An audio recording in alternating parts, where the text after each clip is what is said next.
বন্ধুরা, তোমাদেরকে শ্রী ব্লগে স্বাগত জানাচ্ছি। Good morning. এই যে এগুলোকে গ্যান্দল পাতা বলে, মা বাগান থেকে তুলে নিয়ে এসছে। তোমরা দেখতেই পাচ্ছ এই পাতাগুলি, এই যে এরকম দেখতে। এই পাতাগুলি কারো যদি পেটের অসুখ করে বা শরীর খারাপ করে তখন খেতে পারে। বেটে খাওয়া যায় বা বড়া করে খাওয়া যায়। এই যে ডাঁটা শাক শুদ্ধ তোমাদেরকে দেখাচ্ছি।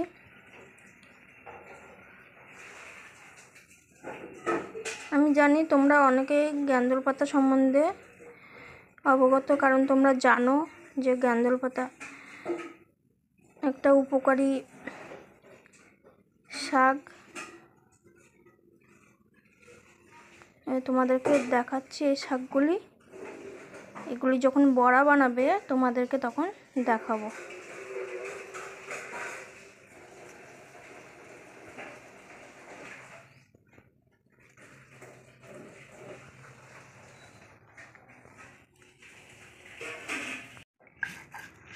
এই যে মা শিলনোড়াতে গ্যান্দল পাতাগুলো বেটে নিয়েছে। আর এই যে আতপ চাল আর মুগ ডাল ভিজানো ছিল সেগুলো বেটে নিচ্ছে শিলনোড়াতে, কারণ আজকে নিরামিষ হবে। তার জন্য নিরামিষ পদ্ধতিতে বড়া দেখানো হবে তোমাদেরকে, গ্যান্দল পাতার বড়া। এই যে দুটো কাঁচা লঙ্কা দিয়ে দিয়েছে। কেউ যদি ঝাল বেশি খেতে চায় তাহলে 3-4টেও দিতে পারে, আর যদি ঝাল কেউ কম খায় তাহলে 2-3টে দিলেও হবে। ডাল আর চাল বেটে নিয়েছে, গ্যান্দল পাতার সাথে দেবে বড়া করার জন্য। এই যে গ্যান্দল পাতা বেটে রেখেছে, আর যে ডাল আর চাল বেটে রেখেছিল তার মধ্যে লবণ অল্প পরিমাণ মতন, আর এই যে হলুদ দিয়ে দিয়েছে। এবার এটা পরে ম্যারিনেট করে রাখবে। ডাল, চাল, অল্প ধনেপাতা আর লঙ্কা আগেই বেটে নিয়েছে, আর এই যে গ্যান্দল পাতা একসাথে ম্যারিনেট করে নিচ্ছে।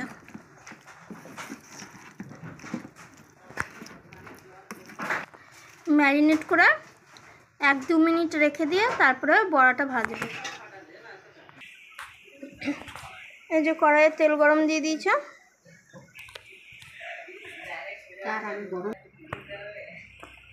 তেলটা গরম হয়ে গেছে।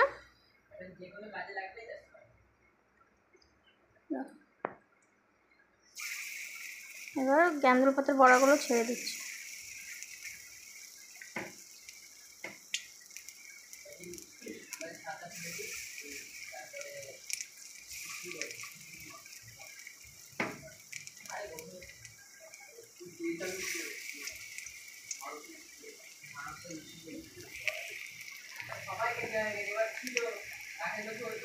দিয়ে দিয়েছে বড়াগুলো।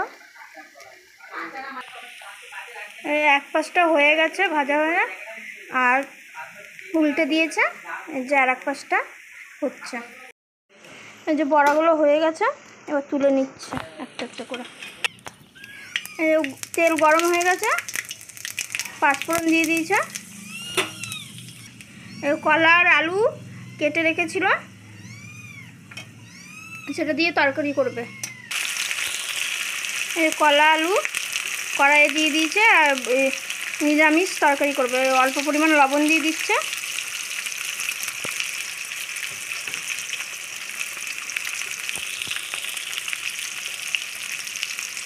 অল্প পরিমাণ হলুদ দিয়ে কষিয়ে নিচ্ছে। এই যে গ্যান্দল পাতার বড়াগুলো হয়ে গেছে, দেখতে খুবই ভালো লাগছে, আর খেতেও ক্রাঞ্চি হবে, কারণ মুগ ডাল আর আতপ চাল দেওয়া আছে। তোমরা চাইলে সস দিয়েও খেতে পারো, বা এমনিও শুধুও খেতে পারো, ভাত দিয়েও খেতে পারো।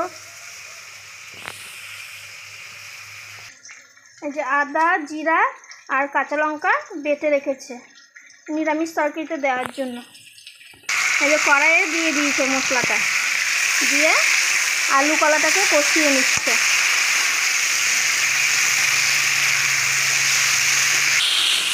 এই যে মশলা দিয়ে কষিয়ে নিচ্ছে, দেখতে খুবই সুন্দর লাগছে।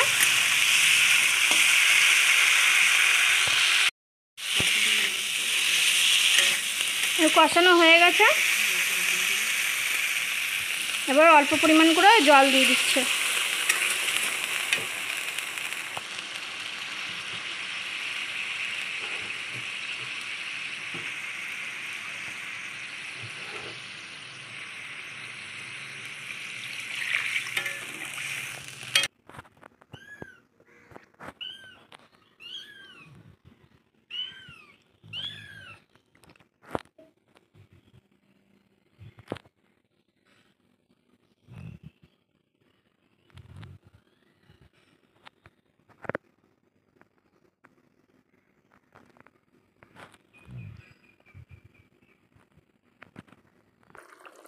এই যে কলা আলুর ঝোল হয়ে গেছে।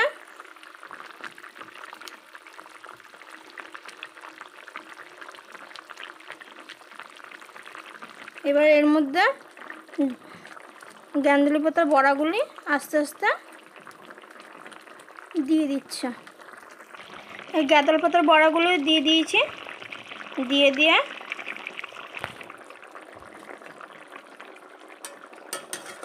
এটা নাড়িয়ে নিচ্ছি।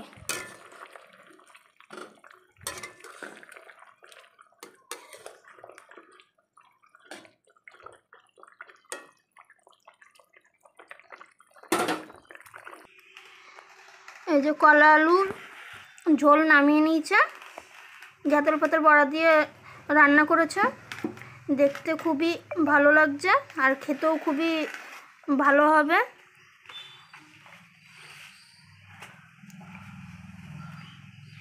আজ শনিবার নিরামিষ রান্না করেছে, সহজ সরল পদ্ধতিতে রান্না করেছে। তোমাদের যদি ভালো লেগে থাকে তোমরা এইভাবে ঘরে সহজ সরলভাবে রান্না করতে পারো, রান্না করে খেতে পারো। তোমাদের যদি ভালো লেগে থাকে তাহলে তোমরা লাইক শেয়ার কমেন্ট করে দিও আর সাবস্ক্রাইব করে দিও।